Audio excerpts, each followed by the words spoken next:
Welcome to the Revolution Fantasy Football Edition, the weekly review program of the Ruben Yanez Fantasy Football Edition. I am the commish, and you are listening to Studio Pete, which you can find on Spotify and on YouTube. Make sure you look for him and get it. Give him some, let's put some money in his pocket. Get him some views or some what have you. Anyway, download, listen specifically to Instrumentals Volume 1 and 2 by Studio Pete. And now, moving on to the 2023 Week 3 review. Starting with the Week 3 scores. Up front is... Bias is going to say that I will deem this the heartbreak of the week for sure. The Chula Vista Chingones have decided to go ahead and just beat the crap out of the South Hayward Alfredo Pollos by 8 points. Why? Because Amari Cooper, Jalen Hurts, and Travis Kelce decided to show up. I wish I could blame Taylor Swift for this, but Travis Kelce was going to put up 20 no matter what. Debo, Brock Purdy, and Amon-Ra St. Brown put up excellent numbers, just not enough. Chula Vista Chingones take the victory. The Flying Graysons narrowly took the win over the Ant BD 85, 143, 235 on the back of Jamar Chase, who just goes out there and just performs every week, week in and week out. Justin Herbert put up 30 for Ant BD 85, but it just was not enough. Blade Runners decided to take another victory, 125 to that Rocco Kane, 125 to 96. Devontae Adams, beast, 43 points. Dang. Here we go. Talk about putting up all kinds of numbers, and everybody came out to perform. Bold Gang. Kenny Walker III, Justin Jefferson, of course, A.J. Brown. I mean, why not have everybody put up almost 30, right? San Jose, Your Life Matter. The guys that wore in did their thing. Hey, you're 2-0. That's what happens. Anyway, game of the week saw the 2-0 Cantu Cuts and the 2-0 Cucamonga Cracker Killers. However, when it was all said and done, it was not close. Up by over 30, the Cantu Cuts stays perfect with Tyreek Hill and Lamar Jackson and Stephon Diggs doing their thing. I mean, obviously the baller of this particular match was Keenan Allen, but it just was not enough. Not enough. Game of the week, taken by the Cantu Cuts. Now, here we go. It's time for Week 3 Honey Buns and Crumb Bums. But we got to start off with the sweet stuff. The Week 3 Honey Buns gives us Keenan Allen, as previously mentioned, with 18 receptions, 215 yards, a passing TD for 45 points, all over that ass.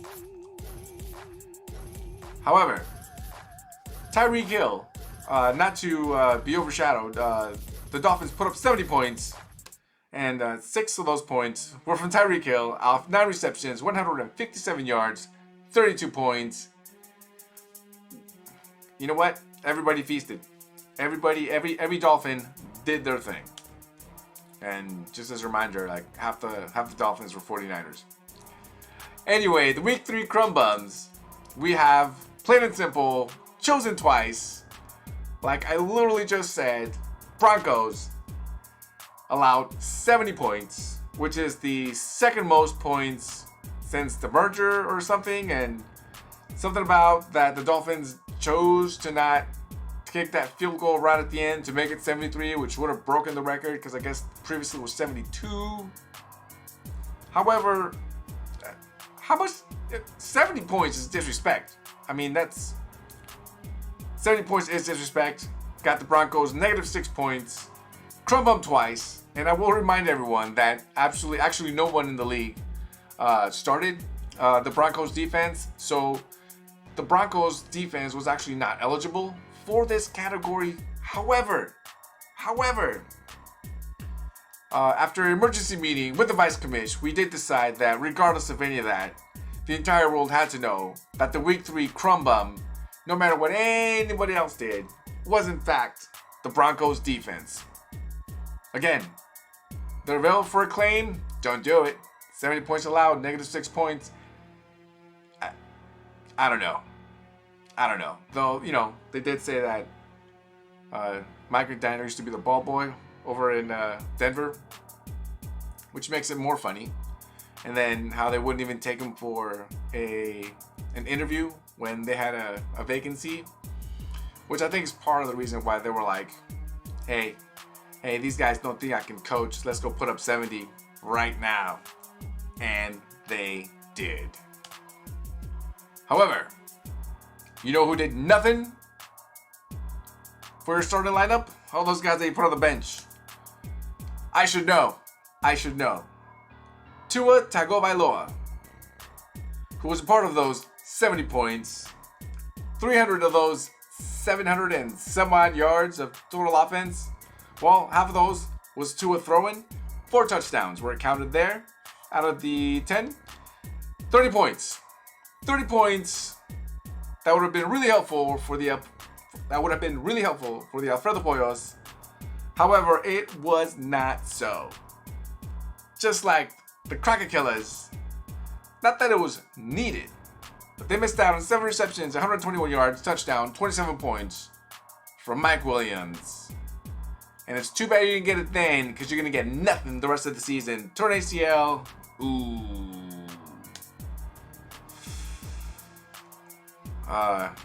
We missed out on a segment last week. We're going to miss another one this week. I'll explain later. However, we do have that motherfucker that helped absolutely nobody, which is one of my favorite ones. And I'll tell you why. Because you have to talk about somebody either because they scored a whole lot or because they took one random one for no reason. However, Cortland Sutton, 8 receptions, 91 yards, touchdown, 21 points. Helped absolutely nobody. But he was out there. We'll see what happens. Then, the one, the only, the old, from way back when, Adam Thielen, who we all thought was past his, and the vertical ball was long behind him. But on this day, 11 receptions, 145 yards, touchdown, 32 points. I would like to say you already know, but nobody knew. Nobody knew.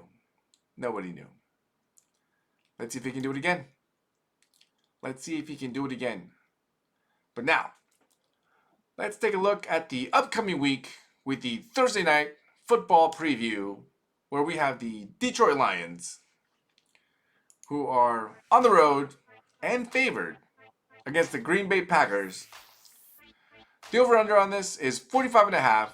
The Detroit Lions have 1.5 points, which tells me that, well, it's really up in the air, but they think that the Lions could just steal one, which I think is very possible. Except that Jordan Love has been playing damn good, even when he didn't have such a hot start, or when he'd be cold for half a quarter. He comes back and he's putting up points. I mean, not that I watched a lot of Jordan Love, but every time I watched him, he was not terrible, but he wasn't good. But Jordan Love is good. We'll see what he's going to do, but I honestly think that the points will be there for both teams. I think that Detroit will put up 24. I think it just barely won't be enough. And I think the reason for that is just going to be because the Packers are at home. And because they're at home, they're going to put up 27. And I'm seeing 4 touchdowns and a missed, PAT. Why? Because I like to chuckle when someone misses a PAT. Big Daddy, on the other hand, feels that Detroit is going to steal this one. Now, I don't know how you're gonna say that they stole it. I'm the one that's saying it, but I don't know how I can say it with the Detroit Lions being favored by 1.5. But I just think that that's just Vegas doing the little numbers thing for for the bets. Because there's no way. Well, there's always a way because the Cardinals beat the Cowboys. But the Packers, I think the Packers are gonna get it done. If they don't, I'll be stunned. But they'll be stunned for sure. Either way, I think we're going over the 45.5 on the over/under. We'll see who wins. But I think Green Bay is just gonna edge it out, and I think it's just gonna be a fluky play right at the end, and that's how this one's gonna end. But we'll see. We'll see. But for now, we made it. It is the end of the Week 3 review of the Ruben Yanez Fantasy Football League.